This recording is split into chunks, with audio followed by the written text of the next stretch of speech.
Hello hello hello. आप सभी बच्चों को एमआर का बहुत बहुत नमस्कार। स्वागत है द सुपर एनर्जेटिक यकीन 2.0 बैच में। आज मॉर्निंग में लाइव में नहीं ले पाया क्योंकि फीवर और हेडेक बहुत ज़्यादा हो गया था, बॉडी पेन।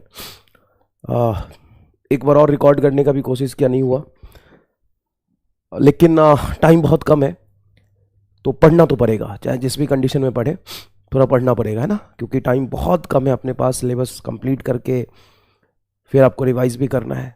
तो चलिए धीरे धीरे पढ़ेंगे, ना से हाँ तो होगा, है ना।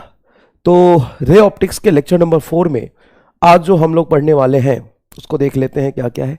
सबसे पहले क्वेश्चन ऑन स्फेरिकल मिरर और इसका रिवीजन करा देंगे आपको। सर हम तो रिफ्रैक्शन में थे, हाँ रिफ्रैक्शन में थे, लेकिन कॉनकेव एंड कॉन्वेक्स मिरर पढ़ के हम रिफ्रैक्शन स्टार्ट कर रहे थे। हमने बहुत सारे क्वेश्चन किए भी थे, 2 4 5 क्वेश्चन और कर लेते हैं जिससे सारा फॉर्मूला हमारा रिवाइज हो जाएगा। उसके बाद हम रिफ्रैक्शन पढ़ेंगे, उसके बाद apparent depth, lateral shift, total internal reflection and question on refraction. TIR होता है टोटल इंटरनल रिफ्लेक्शन, इसमें रेडियस ऑफ विजिबिलिटी पढ़ते हैं, velocity of image in a refraction, velocity of image in refraction, ये भी केस हम देखेंगे और बहुत अच्छे से समझ आएगा क्योंकि आपको स्ट्रेस डाल के समझाएंगे। हर तरीके से देखो पढ़ाने का तरीका होता है ना, हर तरीके से अपन पढ़ा सकते हैं, ठीक है। तो थोड़ा सा अलग होगा लेकिन समझ में पूरा आएगा, ठीक है। तो सबसे पहले चलो रिवाइज कर लेते हैं। ये बेटा कॉनकेव मिरर है, ठीक है। कॉनकेव मिरर का जो फोकस होता है वो निगेटिव होता है। क्यों? क्योंकि ये पोल है और ऑब्जेक्ट कहां रखेंगे सर? कहीं ना कहीं ऑब्जेक्ट तो इधर रखेंगे, तो ऑब्जेक्ट से इंसिडेंट रे आएगा। अब पोल से इस तरफ जाके कहीं आप फोकस मेजर करेंगे या सेंटर ऑफ कर्वेचर मेजर करेंगे, पोल से ही डिस्टेंस मेजर करते हैं और इंसिडेंट रे के अपोजिट जाके मेजर करेंगे तो फोकस निगेटिव आएगा। अगर आप बात करते हैं कॉन्वेक्स मिरर, वेक्स में आउटर सरफेस रिफ्लेक्टिंग होता है, तो यहां पे कहीं आप ऑब्जेक्ट रखोगे इंसिडेंट रे होगा, इसका फोकस तो इधर आएगा साहब। अरे ये पूरा स्फेयर है, स्फेयर तो देख ले, फोकस उधर कैसे चला जाएगा? फोकस तो सेंटर ऑफ कर्वेचर के आधा पे होता है। अगर ये सेंटर ऑफ कर्वेचर है तो ये फोकस होगा, तो इस पोल से ये फोकस मेजर करने जाएंगे तो ये कैसा आएगा? पॉजिटिव। तो कॉन्वेक्स मिरर का फोकस कैसा होता है? कॉन्वेक्स का फोकस कैसा होता है? पॉजिटिव। एंड कॉनकेव का फोकस कैसा होता है? निगेटिव। क्लियर है ये बात? बहुत बढ़िया बहुत बढ़िया। अब हम बात करते हैं focus and radius of curvature के बारे में। तो F इज इक्वल टू होता है R/2, सबसे पहला और सिंपल फॉर्मूला। दूसरा मिरर फॉर्मूला है 1/V plus 1/U is equal to 1/F। यह है मिरर फॉर्मूला, जहां पे जो चीजें आपको निकालनी है, जैसे कभी फोकस निकालना हो सकता है V और U दिया हो फोकस पूछे, हो सकता है U और F दिया हो V पूछे, हो सकता है V और F दिया हो ऑब्जेक्ट का लोकेशन पूछे। तो जिसके बारे में पूछा जाता है उसको आप ऐसे ही पुट करेंगे, उसमें साइन डालने की जरूरत नहीं होती। हाँ, जो आप निकालेंगे जो पूछा है उसको उस साइन में पुट नहीं करेंगे, ठीक है। लेकिन जो दिया हुआ होता है उसको प्रॉपर साइन के साथ पुट करेंगे। जैसे दिया है कि ऑब्जेक्ट मैंने 30 सेंटीमीटर पे रखा है, तो रियल ऑब्जेक्ट है तो उसका हमेशा U निगेटिव ही होगा, रियल ऑब्जेक्ट है तो उसका U हमेशा निगेटिव ही होगा, ठीक है। अब बात करते हैं magnification, transverse magnification. Height of image divided by height of object that is equal to -V/U। Height of image divided by height of object में माइनस नहीं होता, लेकिन फॉर्मूले में -V/U आता है। ये ट्रांसवर्स मैग्निफिकेशन स्मॉल ऑब्जेक्ट के लिए। अच्छा, इसी ट्रांसवर्स मैग्निफिकेशन को फोकस और U के टर्म्स में लिख सकते हैं F/F-U, ठीक है। अगर वर्चुअल ऑब्जेक्ट है तो मैग्निफिकेशन पॉजिटिव आता है, magnification positive for virtual object, virtual and erect object के लिए, ठीक है। और मैग्निफिकेशन निगेटिव होता है रियल ऑब्जेक्ट के लिए। बहुत आसान सी बात है। तो अगर आपको इमेज वर्चुअल दिया हुआ है तो फोकस मैग्निफिकेशन को पॉजिटिव पुट करेंगे। इमेज के बारे में बता दे कि वो रियल है कि वर्चुअल, तो उसके अकॉर्डिंग यहाँ पे साइन पुट करेंगे। फोकस बता दे कॉनकेव मिरर है कॉन्वेक्स, तो उसके अकॉर्डिंग यहाँ पे फोकस की वैल्यू पॉजिटिव निगेटिव पुट करेंगे। अगर U की वैल्यू पता है तो रियल ऑब्जेक्ट के लिए U हमेशा निगेटिव ही होता है। तो ये फॉर्मूला है। अगर इसमें U को 10 मीटर पुट करना हो तो आप U के जगह पे रखोगे -10 और ये माइनस माइनस प्लस हो जाएगा। रियल ऑब्जेक्ट अगर बोला है कॉनकेव मिरर से रियल ऑब्जेक्ट को 10 सेंटीमीटर पे रखा, तो भाई इंसिडेंट रे इधर आएगा, पोल से डिस्टेंस मेजर करोगे तो -10, तो यहाँ पे रखोगे F/F माइनस ऑफ -10। U को हमेशा निगेटिव रखेंगे, हमने सवाल भी किया था इसमें, ठीक है। यही आप v के टर्म्स में लिखेंगे तो f minus B by F हो जाएगा। ये ट्रांसवर्स मैग्निफिकेशन आ गया। क्लियर है ये बात? ओके सर, बहुत बढ़िया लगा, ये सारी चीजें बहुत अच्छी है। स्मॉल ऑब्जेक्ट के लिए अगर हम फॉर स्मॉल ऑब्जेक्ट की बात करें तो जो लॉन्गिट्यूडनल मैग्निफिकेशन होता है वो एम्प्टी का होल स्क्वायर होता है, जिसको हम डी बटा डी यू कहते हैं। यही फॉर्मूले हैं 1, 1, 2, 3, 4, 5, 6। सारे सवाल इससे सॉल्व हो जाएंगे, सारे सवाल इससे सॉल्व हो जाएंगे स्फेरिकल मिरर के। चलिए सवाल पढ़ के देखते हैं कैसे सवाल पूछे जाते हैं। A virtual image 3 times the size of object, okay, obtained with a concave mirror of radius of curvature 36 centimetre. Concave mirror का फोकस हो जाएगा r/2, फोकस होता है r/2, r है 36/2, ये आगे 18, लेकिन इसको हम -18 लिखेंगे। क्यों? कॉनकेव मिरर है, कॉन्वेक्स नहीं है, क्या है? कॉनकेव मिरर है, तो कॉनकेव मिरर का फोकस नेगेटिव होता है। Virtual image 3 times the size of object, तो वर्चुअल इमेज का मैग्निफिकेशन कैसा आएगा? पॉजिटिव। रियल का नेगेटिव, वर्चुअल का पॉजिटिव। देखो, वर्चुअल का पॉजिटिव, रियल का नेगेटिव, +3, ये मैग्निफिकेशन आ गया। The distance of the object from the mirror, you पूछा है। अब बताओ, कई बार बच्चे यहाँ पे पता है कैसे करते हैं? 2 फॉर्मूला लगाते हैं। एक फॉर्मूला लगाते हैं, जो छोटे बच्चे हैं, आओ बहुत सारे छोटे बच्चे होंगे यहाँ पे, 1/v + 1/u is equal to 1/f। एक तो ये लगाते हैं जिसमें फोकस की वैल्यू पुट कर लेते हैं और v और u में रिलेशन यहां से निकाल लेते हैं, -v/u। मैग्निफिकेशन को यहां पे रख देते हैं +3, मैग्निफिकेशन को +3 रख देते हैं तो v और u में रिलेशन मिल जाता है। v को u के टर्म्स में लिख लेते हैं, यहाँ पे v को u के टर्म्स में लिख लेते हैं, f की वैल्यू दिया हुआ है, u निकल जाएगा। तो एक तो है ये आम जिंदगी और एक है स्टार जिंदगी। वो कहता है magnification is nothing but f/f - u। Magnification is f/f - u। Virtual image बना है तो मैग्निफिकेशन 3 गुना वर्चुअल इमेज बना, वर्चुअल इमेज ऑफ 3 टाइम्स तो इसको रखेंगे 3। फोकस की value -18 divided by -18 of -u। Sir यहाँ पे u को प्लस माइनस क्यों नहीं रखा? मैं नहीं रख सकता, जो जिसको निकालना होता है उसको प्लस माइनस नहीं रखते। अब सर एक काम करें, अगर इस माइनस को कॉमन निकाले, दोनों टर्म प्लस हो जाएगा, इस माइनस से कट जाएगा क्या? हाँ लिख सकते हो, 3 = 18 डिवाइडेड बाई 18 + u। ये क्या किया बताओ? कुछ नहीं भाई, यहाँ से माइनस कॉमन निकल गया तो 18 + u, और ये माइनस से माइनस ऊपर नीचे कट जाएगा। 3 से काटोगे तो 6 कटेगा, इसको इधर ले आओ, 18 + u = 6, then u = 6 - 18 is equal to -12 centimetre. -12 centimetre is answer. Sir -12 तो कहीं है ही नहीं, कोई बात नहीं, 12 टिक करेंगे। मैग्नीट्यूड पूछा होगा ऑप्शन में, हाँ +-12 -12 होता तो -12 टिक करते। चारों ऑप्शन पॉजिटिव दिया हुआ है तो हमें मैग्नीट्यूड देखना है, खत्म। अच्छा, इसमें से एक चीज आप सोच सकते हो, अगर फोकस -18 है तो फोकस से उधर रखेंगे तो रियल इमेज, और फोकस और पोल के बीच में रखेंगे तो वर्चुअल इमेज। तो फोकस और पोल के बीच में जब हम रख रहे होंगे तो 18 से कम ही आंसर आना चाहिए, तो 20 तो आंसर होगा नहीं। हाँ बाकी अच्छा सवाल है, 3 ऑप्शन 18 से कम दिए, एग्जैक्टली 12 आंसर आ रहा। नेक्स्ट देखिए, कॉन्वेक्स मिरर, कैसा मिरर है ये? कॉनकेव नहीं है, कॉन्वेक्स है, ऑफ फोकल लेंथ है, तो इसकी फोकस को हम पॉजिटिव ही लेंगे।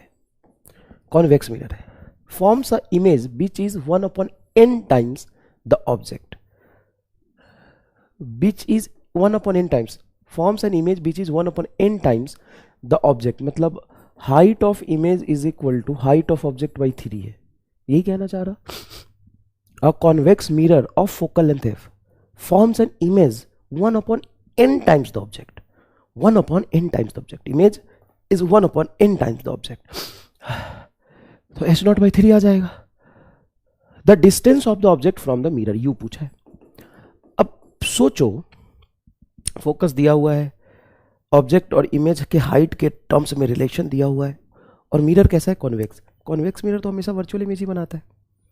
कॉन्वेक्स मिरर याद करिए, कॉन्वेक्स अंदर से पॉलिश्ड होगा, तो ये तो सिर्फ फोकस और पोल के बीच में वर्चुअल इमेज ही बनाता है। वर्चुअल इमेज है तो मैग्निफिकेशन आपका हो जाएगा पॉजिटिव। मैग्निफिकेशन बेटा लिखते हैं हम height of image divided by height of object. Height of image है ho/3, HO/3 इंटू H0, ये कट के आ गया 1/3, ये मैग्नीफिकेशन आ गया 1/3, और मैग्नीफिकेशन को हम लिख लेते हैं F/F-U। ठीक है। अच्छा, इसमें लिखा नहीं है कि वर्चुअल होगा कि क्या होगा, लेकिन मिरर कॉन्वेक्स है, कॉन्वेक्स मिरर वर्चुअल इमेज ही बनाता है, रियल इमेज बना ही नहीं सकता कॉन्वेक्स मिरर। कॉन्केव वर्चुअल और रियल दोनों बनाता है। ओके, ये सारी बातें रियल ऑब्जेक्ट के लिए की है मैंने। 1/3 इज इक्वल टू एफ की वैल्यू उसने दिया हुआ F बटा F-U। ओके, 3 नहीं है, sorry, image is 1/n times, मुझे लगा 3 टाइम्स, नहीं ये n है बस, सॉरी बेटा, सॉरी, ये n है। Image which is 1/n times the object, ये n है, HI is equal to H0/n। तो H0 से H0 कटेगा, ये बचेगा आपका n, 1/n, सॉरी 3 गलती से लिख दिया, n है n। अब एक काम करो, क्रॉस मल्टीप्लिकेशन कर दो, n को इधर ले जाओ, इसको इधर ले आओ, तो F-U बराबर NF, माइनस U को इधर ले जाओ, F-NF, इसको इधर ले जाए, माइनस U को इधर ले जाएंगे तो U आ जाएगा। यहाँ से एक काम करो, F को कॉमन निकालो, 1 - n is equal to U, ये आपका जवाब आ रहा है। U is equal to F into 1 - n, F into 1 - n, F into n - 1, यही आंसर आ गया। देखिए √2 तो आंसर आ नहीं रहा, ये वाला टर्म तो मैच नहीं कर रहा, ये वाला भी अंदर प्लस तो है नहीं, हाँ ये वाला टर्म मतलब जैसे निगेटिव में आना चाहिए ऑब्जेक्ट डिस्टेंस, इधर का रियल ऑब्जेक्ट रखो तो निगेटिव में आना चाहिए, तो इसको निगेटिव में कन्वर्ट करके लिखोगे तो ऑब्वियस सी बात है इसको माइनस के टर्म से लिखोगे तो n - 1 आ जाएगा, तो यही तो बेस्ट पॉसिबल आपका आंसर होगा। ठीक है, नेक्स्ट देखिए, object of height 1.5 centimetre, object of height 1.5 centimetre, object की हाइट है 1.5 centimetre, is situated at a distance of 15 centimeter, situated at a distance of 15 centimeter from the concave mirror, from the concave mirror, concave mirror, the concave mirror forms its real image of height 3 centimeter, real image of height 3 centimeter, real image बनाया है तो इसका magnification हो जाएगा HI/HO, HI है 3 और यह 1.5 मतलब 2, लेकिन रियल इमेज है तो -2, बात समझना पड़ेगा आपको। Concave, the concave mirror forms the real image of height 30 centimetre, real image का मतलब है कि इन्वर्टेड होगा, मतलब ऑब्जेक्ट ऐसा रखा है तो इमेज ऐसा होगा, HI और ये होगा H0, तो तुम ऐसे भी यहाँ पुट करोगे तो H0 को तो पॉजिटिव रखोगे, लेकिन HI की जो हाइट है, ये जो हाइट है वो -3 लिखोगे, क्योंकि एक्सिस से प्रिंसिपल एक्सिस ऊपर पॉजिटिव और प्रिंसिपल एक्सिस से नीचे negative. The focal length of the concave mirror will be, focal length पूछा है, F is equal to -2 F बटा F - U। अब यहां पे U दिया हुआ है 15, U को क्या लिखोगे -15, ऑब्जेक्ट डिस्टेंस तो हमेशा निगेटिव ही होता है, U को लिखोगे -15। अब ध्यान से सॉल्व करना इसको, -2 इज इक्वल टू F, हमें फोकस चाहिए तो आप उसको प्लस माइनस नहीं लिखेंगे, F -15 रखोगे तो ये हो जाएगा +15, इसको इस तरफ ले जाओ, क्रॉस मल्टीप्लिकेशन करोगे तो ये हो जाएगा -2F - 30 is equal to F, इसको इधर लाया बस, -2F को इधर ले जाओगे तो -30 इज इक्वल टू -2F इधर जाके +2F हो जाएगा, F 3F, 3F is equal to -30, तो F is equal to -10 centimeter. ये आपका फोकल लेंथ आ गया, क्लियर है क्या, ये आपका फोकल लेंथ आ गया। ठीक है भाई, चलिए नेक्स्ट देखते हैं। A point object is placed at a distance of 10 centimeter from its real image, अच्छा from its नहीं है, sorry, point object is placed at a distance of 10 centimeter and its real image is formed at a distance 20 centimeter from the concave mirror, real image ना, real image यहां पे कहीं object रखा है, कितने distance पे, -10 सेंटीमीटर पे, -10 centimetre पे ऑब्जेक्ट रखा है, and it's real image is formed at a distance 20 centimetre from the concave mirror, concave mirror से 20 सेंटीमीटर पे रियल इमेज बना है, उधर ही बनेगा रियल इमेज, इधर बनता है, मिरर के पीछे वर्चुअल बनता है। The object is moved by 0.1 centimeter towards the mirror, then image will shifted by about 0.1 centimetre, मतलब बहुत कम हो गया। 0.1 सेंटीमीटर मूव किया है, मतलब डी दे दिया तुम्हें, तो डीबी पूछा है। ओके, सवाल समझ में आया? Point object is placed at a distance 10 centimeter from the 10 centimeter and real image is formed at a distance 20 centimeter. Real image 20 centimetre पर बना है और ऑब्जेक्ट को 10 सेंटीमीटर पर रखा है, तो इसका ट्रांसवर्स मैग्निफिकेशन क्या हो जाएगा? ट्रांसवर्स मैग्निफिकेशन होता है माइनस बी बाई यू, तो माइनस बी बोलो, ये भी निगेटिव ये भी निगेटिव, डिवाइड करोगे तो पॉजिटिव आ जाएगा, ये आ गया तुम्हारा 2। मैं रख के दिखाता हूँ, चलो। ये तो माइनस फॉर्मूले का, v की वैल्यू -20 और u की वैल्यू -10। जब ये कटेगा तो ये माइनस माइनस प्लस 2 आएगा, ये माइनस बाहर है तो -2 आ गया, ये ट्रांसवर्स मैग्निफिकेशन आ गया। तो हम लॉन्गिट्यूडनल मैग्निफिकेशन बोल सकते हैं mt का होल स्क्वायर। mt बोलो -2 का होल स्क्वायर, ये आ जाएगा 4। और ml होता क्या है? ml होता है dv बटा du। हो, तो छोटा सा डिस्टेंस जो चला है ऑब्जेक्ट du, वो दिया है 0.1, तो 0.1 को इधर लाओगे तो dv इज इक्वल टू हो जाएगा तेरा 0.4, तो 0.4 आंसर आएगा। 0.8 गलत, 0.8 गलत, 0.4 एंड 0.4। अब हम जानते हैं ऑब्जेक्ट इज मूव्ड बाय इतना सेंटीमीटर टुवर्ड्स द मिरर। अगर ऑब्जेक्ट मिरर की तरफ गया तो इमेज मिरर से दूर जाएगा। सर ये कैसे पता? ये मुझे ऐसे पता कि जब ऑब्जेक्ट फोकस पे होता है तो इमेज कहाँ होता है? इन्फिनिटी पे। ऑब्जेक्ट फोकस पे होता है तो इमेज कहाँ होता है? इन्फिनिटी पे। और जैसे जैसे हम ऑब्जेक्ट को मिरर से दूर ले जाते हैं, और जैसे जैसे ऑब्जेक्ट को हम मिरर से दूर ले जाते हैं, इमेज पास आता है। ऑब्जेक्ट को मिरर से दूर ले जाएंगे, इमेज पास आ जाएगा। और अगर ऑब्जेक्ट को हम मान लो पोल के पास ले जाए, मिरर की तरफ ले जाए, तो इमेज दूर जाएगा। रियल इमेज है तो इधर दूर जाएगा, अवे फ्रॉम द मिरर। अरे अपोजिट डायरेक्शन में चलता है ना भाई। ऐसे समझ लो, मान लो कि सेंटर ऑफ कर्वेचर पे है ऑब्जेक्ट एंड इमेज। मान लो सेंटर ऑफ कर्वेचर पे है ऑब्जेक्ट एंड इमेज। अब ऑब्जेक्ट को मिरर की तरफ लाओगे तो इमेज मिरर से दूर जाएगा, है ना? इमेज मिरर से दूर जाएगा। नेक्स्ट देखिए, अब थोड़ा रिफ्रैक्शन वाले कंसेप्ट पर आते हैं। उस पर कुछ कंसेप्चुअल रिफ्रैक्शन पे बेस्ड अच्छे सवाल करते हैं, है ना बेटा? चलिए देखिए,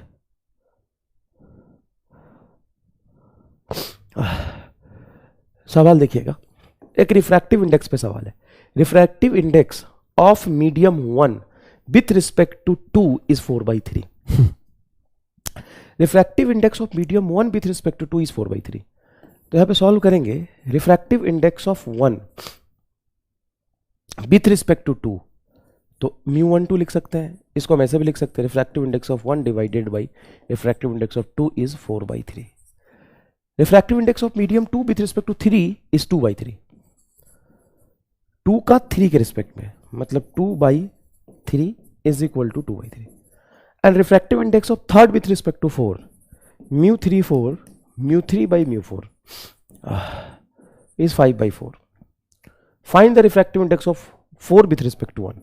Refractive index of 4 with respect to 1 मतलब μ4 बटा μ1। ये आपको चाहिए, ये आपको चाहिए। चलिए करते हैं सॉल्व। कैसे करेंगे बताइए? करो तुम, सोचो थोड़ा कैसे करेंगे। μ4/μ1 पूछा है। एक काम करो, इन तीनों को मल्टीप्लाई कर दो। μ1/μ2 multiply μ2/μ3 multiply μ3/μ4 is equal to, इन तीनों को मल्टीप्लाई कर दो तो ये आएगा 4/3, 2/3 इंटू 5/4। अब ध्यान से देखोगे 2 2 3 3 कट गया, μ1/μ4 इज इक्वल टू आ जाएगा। यहां से 4 से 4 कैंसिल कर सकते हो, 5 गुना 10/9 आ जाएगा, 10/9 आ जाएगा। तो मैं निकाला μ4/μ1 उल्टा कर दो, μ4/μ1 इज इक्वल टू 9/10। बढ़िया सवाल था, है ना? बढ़िया सवाल था। अब थोड़ा सा कंसेप्चुअल सवाल कर लेते हैं और आइए देखते हैं। If the refractive index of glass is 1.5, if the refractive index of a glass is 1.5, find the velocity of light in a glass where velocity of light in a vacuum is 3 × 10⁸ meter per second. बहुत आसान सवाल है, simple फॉर्मूले पे based है, वो हमें पता होना चाहिए। v बराबर हम लिखते हैं c बाई म्यू, याद है? हाँ जी sir, v is equal to हम लिखते हैं c बाई म्यू, तो v इंटू म्यू बराबर हो गया c कांस्टेंट, मतलब c स्पीड ऑफ लाइट। उसने बोला है the refractive index of the glass is 1.5, refractive index glass is 1.5, तो velocity of light in a glass medium में, ये म्यू वाले मीडियम जो स्पीड होगा वो c बाई म्यू होता है, c होता है 3 × 10⁸, 3 से 3 कटेगा, 2 ऊपर चला जाएगा, 2 × 10⁸ मीटर पर सेकेंड। यहाँ से हमें सीखने को यही मिला, हम पहले से भी जानते हैं v is equal to c by mu, आपने तुरंत कर भी लिया होगा इस सवाल को। बहुत छोटा सवाल है, एग्रीड, बहुत छोटा सवाल है, लेकिन हमें करना आना चाहिए। बहुत छोटा सवाल है, लेकिन हमें करना आना चाहिए। तो v इज इक्वल टू क्या हो गया भाई? c by mu, okay. Where c is the speed of light in a vacuum which is pure constant, speed of light in vacuum constant होता है, तो v into mu is equal to constant लिख सकते हैं, हाँ लिख सकते हैं। अच्छा बेटा एक बात बताओ, स्पीड ऑफ लाइट, लाइट क्या है सर? रे है, वेव है, पार्टिकल है, सब कुछ है। अगर वेव के अकॉर्डिंग हम देखें तो v को हम लिख सकते हैं लेमडा f, जानते हैं ये बात? v को हम लिख सकते हैं लेमडा इंटू एफ, v को हम लिख सकते हैं लेमडा f, तो v को साहब हम लिख लेते हैं lambda into F into mu बराबर कॉन्स्टेंट। क्लियर? क्लियर? हाँ सर क्लियर। अब बताओ, फ्रीक्वेंसी तो सिर्फ और सिर्फ डिपेंड करता है सोर्स पे, मीडियम पे डिपेंड नहीं करता है, नहीं, तो does not depends on medium, depends on medium, does not depends on medium या म्यू, तो हम लेमडा इंटू म्यू को कांस्टेंट बोल सकते हैं, लेमडा इंटू म्यू को क्या बोल सकते हैं? कांस्टेंट बोल सकते हैं। तो लेमडा इंटू म्यू आपका क्या होता है? कांस्टेंट होता है। तो जैसे ही एक मीडियम से दूसरे मीडियम में लाइट जाता है तो उसका वेवलेंथ चेंज हो जाता है, और वेवलेंथ का रिलेशन होता है लेमडा इंटू म्यू, वेवलेंथ का रिलेशन होता है लेमडा इंटू म्यू, ठीक है? ओके ओके, चलिए नेक्स्ट देखते हैं। A ray of light takes, ray of light takes 10⁹ second to cross a glass slab of refractive index 1.5, then thickness of the glass slab is, thickness को thickness of the glass slab W will be, W thickness है, तो distance upon speed ही तो time होता है। मान लो light इस glass slab के अंदर जा रहा, तो ये इसकी थिकनेस है, तो इसको क्रॉस करने में टाइम लगा है 10⁹ सेकेंड, तो टाइम इज इक्वल टू हो जाएगा distance upon speed, time is equal to हो जाएगा विड्थ अपॉन स्पीड, ठीक है sir, time is equal to हो जाएगा विड्थ अपॉन स्पीड, तो टाइम हो गया आपका 10⁹, और विड्थ हमें निकालना है, स्पीड क्या होगा? तो हमें स्पीड उस मीडियम में नहीं पता, हमें सिर्फ रिफ्रैक्टिव इंडेक्स पता है, तो v को लिख सकते हैं c बाई म्यू, v होता है c बाई म्यू, तो v को लिख सकते हैं c, ऊपर चला जाएगा म्यू।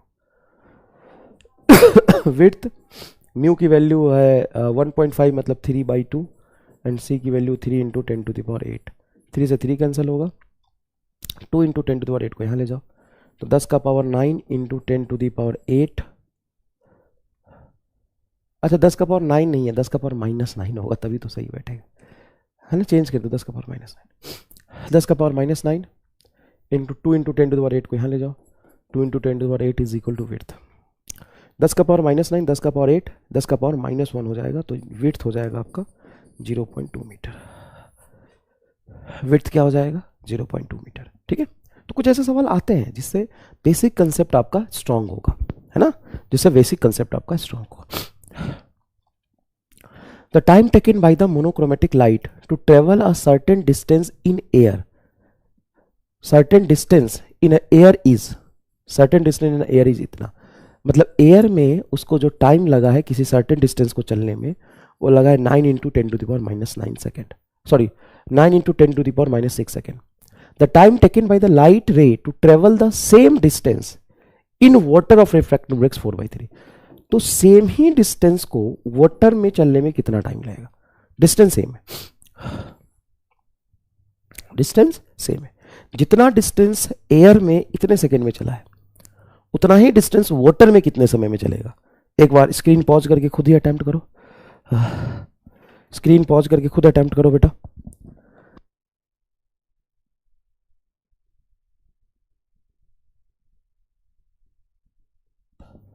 हाँ जी, किया क्या? देखो, डिस्टेंस इज इक्वल टू होता है स्पीड इनटू टाइम, VT लिख दो। डिस्टेंस इज इक्वल टू क्या होता है? Speed into time. Speed is equal to distance upon time. हाँ, अब जितना डिस्टेंस एयर में चला है उतना ही वाटर में चला है, तो एयर का डिस्टेंस हो जाएगा, एयर में speed c, time t air के लिए, और वाटर में हो जाएगा वाटर में स्पीड इनटू वाटर का टाइम। सही है यार, सही तो है। तो c speed of light in air into air का जो टाइम है वो है तुम्हारा 9 इंटू 10 टू द पावर -6। अब वाटर में स्पीड क्या होगा? तो c बाई म्यू, v बराबर c by mu into time taken in water.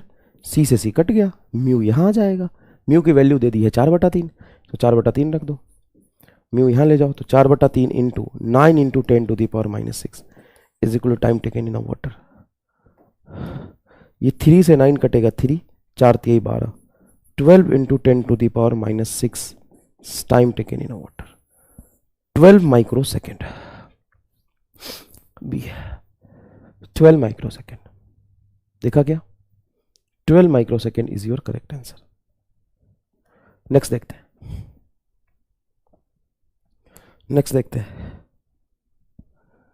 Next देखते हैं। देखिए, when light of wavelength 5000 angstrom, light of wavelength 5000 angstrom in a vacuum travels through the same thickness in a glass and water, then difference in the number of wave is 400। Number of wave अभी पढ़ाएंगे आपको, number of wave वाला concept अभी पढ़ाएंगे आपको, number of wave वाला concept. चलिए उसको पढ़ते हैं पहले, तभी आगे चीजें हम समझ पाएंगे। नंबर ऑफ वेव वाला कंसेप्ट पढ़ते हैं। नंबर ऑफ वेव कुछ नहीं होता, जैसे मान लो कि x डिस्टेंस में कितने वेव बने हैं वो देखो, तो x डिस्टेंस में यहां से एक वेव फॉर्म, वेव फॉर्म यही तो होता है, एक वेव, दो वेव, तीन वेव एंड चार वेव, चार वेव बने। अगर वेवलेंथ लेमडा है, अगर मैं वेवलेंथ को लेमडा बोलूं, तो यहां से यहां का लेंथ हो जाएगा लेमडा। हाँ सर, यहां से यहां तक लेमडा हो जाएगा। अगर चार वेव बने हैं तो ये टोटल डिस्टेंस क्या हो जाएगा? 4 lambda, that is equal to x। नहीं समझ में आया भाई? अगर मान लो वेवलेंथ है लेमडा, यहां से यहां तक वेवलेंथ है लेमडा, यहां से यहां तक वेवलेंथ है लेमडा, यहां से यहां तक वेवलेंथ है लेमडा, यहां से यहां तक वेवलेंथ है लेमडा, तो लेमडा लेमडा लेमडा लेमडा, कितने लेमडा? 4 लेमडा। तो टोटल डिस्टेंस कितना हो जाएगा sir? 4 lambda, that is equal to x। x length में ही तो 4 लेमडा के बराबर वेव बना है। ये रिलेशन आपको समझ में आ रहा है? हाँ। अब यहां पे देखो, number of wave in a x distance if wavelength is a lambda, number of wave in a x distance. मान लो यहां पे n वेव बने होते, वो तो 4 तो मैंने बना के दिखाया। मान लो यहां पर n वेव बने होते, let n is the number of wave. कितने वेव बने हैं? n वेव बने। कहां, कितने डिस्टेंस में? ये पूरी x डिस्टेंस में। अगर x डिस्टेंस में n वेव बने हैं, यहां से यहां तक का length lambda, 2 lambda, 3 lambda, 4 lambda, total length कितना हो जाएगा? n lambda. n lambda total length, and total length क्या है? x। देख लो, let n number of wave in x distance, n number of wave in x distance where lambda is a wavelength. बहुत आसान सा रिलेशन है, unitary method से मैं समझाता हूं। अच्छा मान लो एक बात बताओ, टोटल लेंथ यहां से यहां तक x, और इसमें टोटल वेव बने हैं n, तो वेवलेंथ क्या हो जाएगा? एक वेव का वेवलेंथ होता है लेमडा, एक वेव का वेवलेंथ होता है लेमडा, तो x बटा लेमडा n होगा क्या? x बटा लेमडा n होगा क्या? हाँ, टोटल डिस्टेंस x, एक वेव का लेंथ लेमडा, तो x बटा lambda that is equal to number of wave. उसी यूनिटरी मेथड से ही आप समझिए। फिर से मैं समझाता हूं, देखो, number of wave in a x distance if wavelength is lambda, n number of wave, यहां लिख देता हूं, चलो, small n number of wave in a x distance if wavelength is a lambda, then एक वेव का length है lambda, यहां से यहां तक टोटल लेंथ होगा लेमडा, 2 वेव तक टोटल लेंथ होगा 2 लेमडा, 3 वेव तक टोटल लेंथ होगा 3 लेमडा, 4 वेव तक 4 लेमडा, 5 वेव तक 5 लेमडा, तो n वेव तक n लेमडा। n वेव कितने डिस्टेंस में बना है? x में, तो n लेमडा बराबर x, खत्म। तो n बराबर हो जाएगा x बाई लेमडा। एन बराबर हो जाएगा एक्स बाई लेमडा। अब यहाँ पे सवाल देखिए, find number of wave in a air of length 3 metre. Number of wave, find number of wave in a air of length 3 metre, फिर wavelength in air is 600 nanometre. तो n बराबर आप जानते हो टोटल डिस्टेंस 3 मीटर बटा wavelength आपको है 600 nanometre. हाँ ठीक है, नैनो को 10 टू द पावर 9 रखेंगे, ऊपर जाएगा तो 10 टू द पावर प्लस 9 हो जाएगा। 3 into 10 to the power plus 9 divided by 600। अब डबल जीरो से ये काटोगे तो 10 टू द पावर 7 आएगा। 10 टू द पावर 7 को लिख सकते हो 10 इंटू 10 टू द पावर 6, मतलब 30 इंटू 10 टू द पावर 6 बटा 6। 6 से कैंसिल करोगे 5, 5 into 10 to the power 6 total wave आएगा। ठीक है क्या, ठीक है क्या। नेक्स्ट देखिए, if wavelength of a light in air, ये समझिएगा, इफ wavelength of a light in a air is 400 nanometer, then find total number of wave in a water in length 3 meter, in a water in length 3 meter। अभी बढ़िया सवाल है।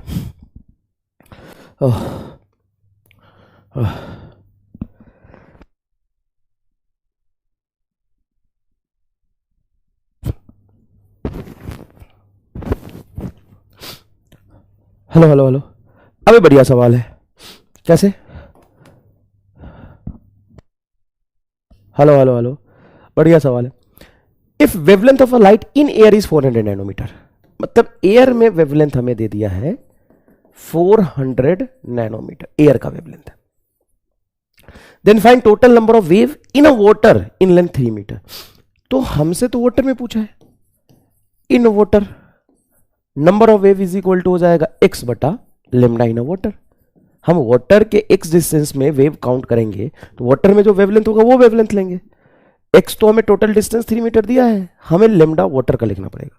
और हम जानते हैं लेमडा इंटू म्यू आपका होता है कांस्टेंट।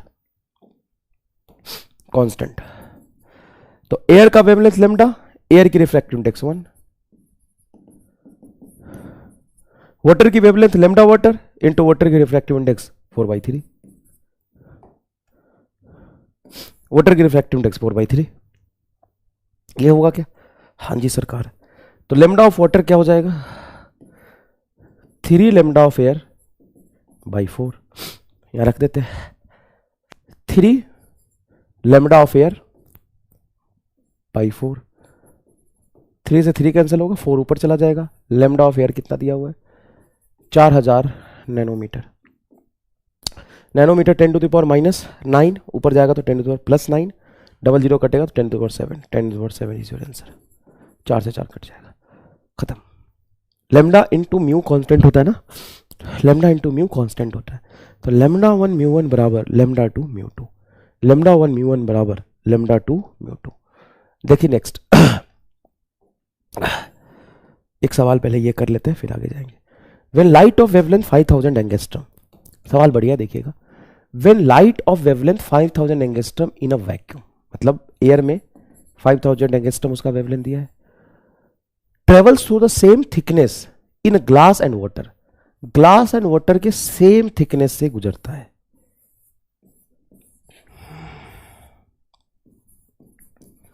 ग्लास एंड वाटर के सेम थिकनेस से गुजरता है। ग्लास एंड वाटर में क्या है? थिकनेस सेम है। ग्लास एंड वाटर के सेम थिकनेस से गुजरता है। Difference in the number of wave is 400। अच्छा, दोनों में नंबर ऑफ वेव जो सेम डिस्टेंस बना है वो बना है आपका 400। Number of difference in the number of wave difference in the number of wave is 400।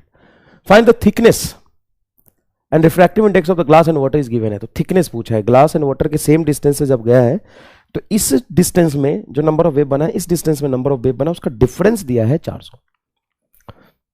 मान लो इसमें नंबर ऑफ वेव है n1, इसमें नंबर ऑफ वेव है n2, तो n1 माइनस n2 दिया है तुम्हारा 400। n1 माइनस n2 दिया है 400। n1 क्या होगा? नंबर ऑफ वेव होता है x बटा लेमडा, तो डिस्टेंस तो ये x बटा इसमें लेमडा, किसमें? ग्लास में। और वाटर का भी बिट तो उतना ही है, लेकिन लेमडा किसका लिखेंगे? वाटर का। Is equal to 400। यहां से आप चाहे तो x तो कॉमन निकाल लेंगे, जो x आपको एक्चुअल में निकालना है। ये बचेगा 1 lambda of glass. Lambda of glass को क्या लिख सकते हैं? लेमडा ऑफ एयर पता है, ग्लास में हमें लेमडा नहीं पता है, वाटर में लेमडा नहीं पता है, हमें एयर का लेमडा पता है। हम जानते हैं म्यू इंटू लेमडा बराबर कांस्टेंट। एयर का लेमडा इंटू एयर की रिफ्रैक्टिव इंडेक्स 1 बराबर ग्लास का लेमडा इंटू ग्लास की रिफ्रैक्टिव इंडेक्स। तो हम यहां से ग्लास की वेवलेंथ जो है, ग्लास का वेवलेंथ लिख सकते हैं lambda of air by G. देखिए lambda of glass that is equal to lambda of air divided by refractive index of glass. Clear है क्या? तो ग्लास के वेवलेंथ को क्या लिखेंगे? एयर की वेवलेंथ, और ऊपर चला जाएगा आपका refractive index of glass, minus lambda W को क्या लिखेंगे? Lambda of air into mu of water is equal to 400। Lambda of air भी बाहर निकल जाएगा, तो x बटा लेमडा कितना हो गया? 5000 एंगस्ट्रम का मतलब 10 का पावर 10 टू द माइनस 10, ऊपर चला जाएगा तो 10 to the power plus 10 into mu G minus mu W. Mu glass कितना है? 3/2। हाँ 3/2, ये 4/3, 3/2 माइनस 4/3 इज इक्वल टू इधर आ जाएगा 400। अब इसको सॉल्व कर लेते हैं थोड़ा सा ध्यान से। तो ये हो जाएगा तुम्हारा 6, 3 दूना 6, और यहाँ पे 9 में से 8 जाएगा, 4 दूना 8, 9, 9 में से 1/6, 1/6 इंटू 3 0 कैंसिल करो तो 10, 3 0 10 का पावर 7 x बटा 5 इज इक्वल टू 400। तो 30, 30, 5 30, और 30 इधर चला जाएगा, तो 400 गुना 30 divided by 10 to the power 7। तो 1 0 2 0 3 0, ये 3 0 इसको काटोगे तो 10 टू द पावर 4 आ जाएगा। तो x is equal to 12 into 10 to the power minus 4। x is equal to हो जाएगा 120 into 10 to the power minus 3। 120 थोड़ी ना, 1.2 into 10 to the power minus 3 आ जाएगा।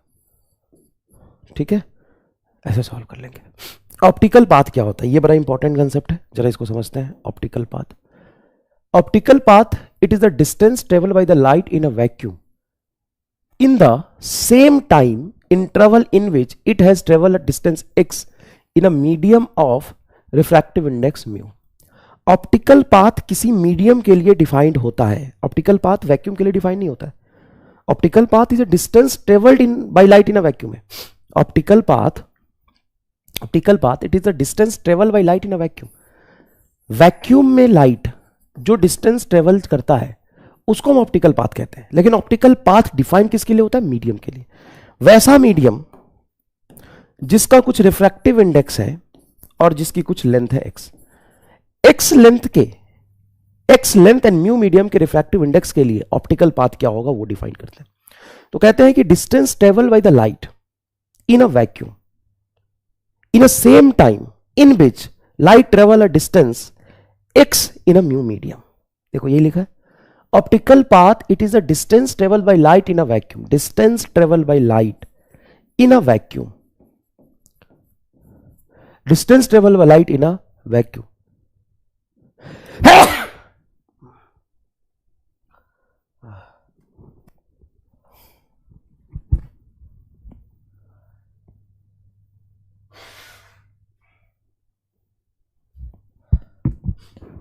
optical path it is a distance traveled by light in a vacuum, distance traveled by light in a vacuum in the same interval in which it has traveled a distance x in a medium, same interval।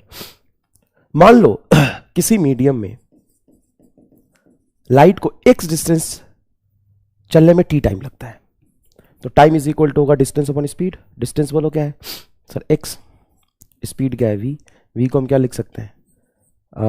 c by mu, ये लिख सकते हैं। तो जितने time में light किसी medium में एक डिस्टेंस चलता है उतने ही टाइम में लाइट एयर में कितना डिस्टेंस चलेगा? तो एयर में डिस्टेंस हो जाएगा d, इसी को हम ऑप्टिकल पाथ बोलेंगे, d बटा c। इन दोनों टाइम को बराबर कर दो। जितने टाइम में मीडियम एक्स चला है उतने ही टाइम में एयर में डी चला है, टाइम को बराबर कर दो। D by C is equal to X into mu by C. Equation 1 और 2 को हमने बराबर किया, बस सी से सी कटेगा, डी बराबर म्यू इंटू एक्स। तो म्यू मीडियम के एक्स डिस्टेंस के लिए ऑप्टिकल पाथ होता है म्यू इंटू एक्स। कोई भी ऐसा मीडियम जिसकी रिफ्रैक्टिव इंडेक्स म्यू है और उसका डिस्टेंस एक्स है, तो म्यू मीडियम के एक्स डिस्टेंस को वोटर के कितने डिस्टेंस के इक्विवेलेंट मान सकते हैं, ये होता है ऑप्टिकल पाथ। बातों को ध्यान से सुनना, क्रोनोलॉजी समझने की कोशिश करना, मैं जो कह रहा हूं ना वो सुनना अच्छे से। देखो ये भी डिस्टेंस, ये भी डिस्टेंस, और ये म्यू तो डायमेंशनलेस होता है। तो किसी म्यू मीडियम के रिफ्रैक्टिव इंडेक्स, किसी मीडियम जिसका रिफ्रैक्टिव इंडेक्स म्यू है, उसके एक्स लेंथ के कॉरस्पॉन्डिंग एयर की कितनी इक्विवेलेंट डिस्टेंस होगी, उसी को कहते हैं ऑप्टिकल पाथ। जैसे मान लो ये ग्लास है, ये ग्लास है, ये ग्लास है, तो ग्लास का एक्स डिस्टेंस एयर के कितने डिस्टेंस के इक्विवेलेंट होगा? तो ग्लास का एक्स डिस्टेंस, ग्लास के रिफ्रैक्टिव इंडेक्स म्यू, मी इंटू एक्स के बराबर होगा एयर के डिस्टेंस। उसी एक्स एयर के डिस्टेंस को हम कहते हैं इस मीडियम के लिए ऑप्टिकल पाथ। शायद क्लियर है, अच्छे से क्लियर है। मैं एक बार और पढ़ के समझाता हूं। Optical path, optical path, it is a distance travel by light in a vacuum. Distance travel by light, optical path is nothing but a distance travel in a vacuum in a same time, same interval in which it has a travel a distance x in a medium of refractive index mu.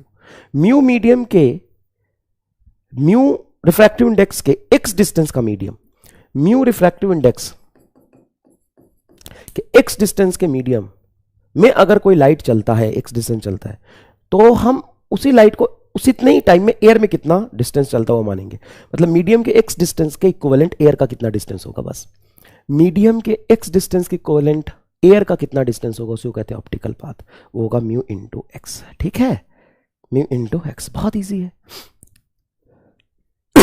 और बाप रे, बहुत easy है। ये एक बढ़िया सवाल है। अरे ऑफ लाइट, रे, a ray of light incident on a glass plate of angle of incidence 60 degree. मान लीजिए कि रे ऑफ लाइट एक ग्लास प्लेट पे इंसिडेंट किया है। A ray of light is incident on a glass plate at an angle 60 degree. Ray of light incident on a glass plate of angle of incidence 60 degree. Angle of incidence 60 degree. What would be the refractive index of the glass? If reflected, light reflect करेगा तो 60 degree पर ही करेगा। हाँ, angle of incident बराबर angle of reflection. Reflected and refracted, अच्छा refracted भी होगा। हाँ, तो रिफ्रैक्टेड किधर जाएगा? थोड़ा नॉर्मल के पास, थोड़ा नॉर्मल के पास। Refracted rays are perpendicular to each other. सवाल पढ़िएगा एक बार और, बढ़िया और मजेदार सवाल है, नीट का पूछा हुआ सवाल है, नीट का पूछा हुआ सवाल है। A ray of light is incident on a glass plate at angle of incident 60 degree. Ray of light incident on a glass plate at angle of incident 60 degree. What would be the refractive index of a glass? What would be the refractive index of the glass if reflected and refracted rays are perpendicular to each other? Refracted and reflected rays are perpendicular to each other. देखो, reflected and refracted rays are perpendicular to each other, इसलिए mu की value कितनी होनी चाहिए? अब कैसे करोगे बताओ सर? रिफ्लेक्टेड एंड रिफ्रैक्टेड रे एक दूसरे से परपेंडिकुलर है, मतलब 90 डिग्री एंगल बनाएगा। हाँ, अगर ये 90 डिग्री एंगल बना रहा, इस नॉर्मल से जितना एंगल ऑफ इंसिडेंट था उतना एंगल ऑफ रिफ्लेक्शन, मतलब ये 60 होगा, ये 90 होगा, तो ये अल्फा होना चाहिए एंगल ऑफ रिफ्रैक्शन अगर मान लेते हैं। तो नॉर्मल से नॉर्मल स्ट्रेट लाइन से टोटल एंगल 180 आना चाहिए, ये वाला। तो 60 plus 90 plus alpha is equal to 180। 90 plus 60 150 उधर चला जाएगा। 180 minus 150 alpha is equal to 30 degree. Alpha क्या है? 30 डिग्री। ये जो एंगल आया ना भाई, ये जो एंगल आया है वो 30 डिग्री आया। अब यहां पे हम एक चीज लिख सकते हैं, साइन आई इंटू, आई की वैल्यू 60, साइन 60 इंटू, इधर एयर है, एयर की रिफ्रैक्टिव इंडेक्स 1 बराबर साइन 30 इंटू इसकी रिफ्रैक्टिव इंडेक्स म्यू, यही तो कहते हैं साइन आई इंटू म्यू, यहां का रिफ्रैक्टिव इंडेक्स एयर का 1 इंटू साइन आई बराबर म्यू इंटू साइन आर। वहां पे एंगल ऑफ रिफ्रैक्शन अल्फा बोला है जो कि 30 है। साइन 60 होता है बेटा √3/2, 1 तो नहीं, साइन 30 हो जाएगा 1/2 इंटू म्यू, 2 से 2 कटेगा, म्यू इज इक्वल टू √3। ये आंसर आ गया, म्यू इज इक्वल टू √3। बहुत आसान है क्या? नेक्स्ट देखिए, अब रिफ्रैक्शन हमने पढ़ा था, थोड़ा सा और स्नेल्स लॉ के बारे में हम दोबारा से समझ लेते हैं एक बार और, कोई बुराई थोड़ी ना है। अब तो ठीक लग रहा ना बेटा, बहुत डिटेल में बहुत सारे फिजिकल क्वांटिटी पे बेस्ड बहुत सारे सवाल हमने किए, है ना। अब देखो, ये है इंसिडेंट रे और ये एंगल है ऑफ इंसिडेंट है आई, रिफ्रैक्टिव इंडेक्स है यहाँ पे μ1। अब ये μ2 में गया है, अगर μ2 डेंसर है तो ये लाइट इस लाइन पे ना जाके थोड़ा सा इधर आएगा, नॉर्मल के पास आ जाएगा डेंसर में, और रेयरर में नॉर्मल से दूर जाता है।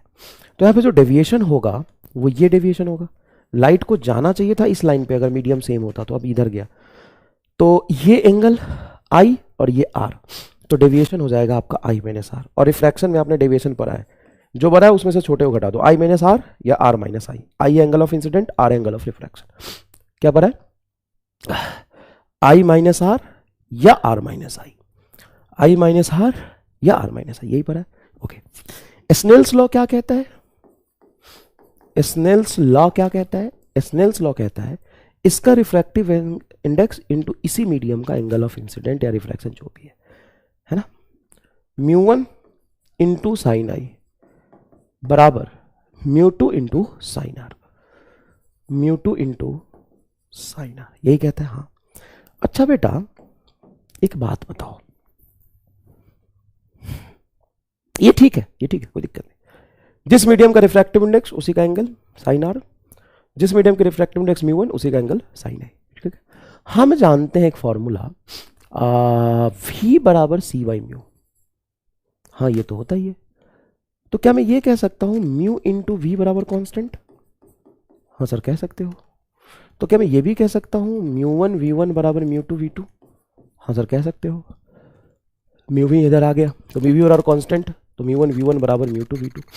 तो यहां से अगर मैं μ1 को लिखना चाहूं तो μ1 को क्या लिख सकता हूं? μ1 को लिख सकता हूं μ2 v2 बटा v1, ये लिख सकता हूं। अब पुटिंग द वैल्यू ऑफ μ1 यार, यहां पे μ1 की वैल्यू पुट कर देता हूं, पुटिंग द वैल्यू ऑफ μ1,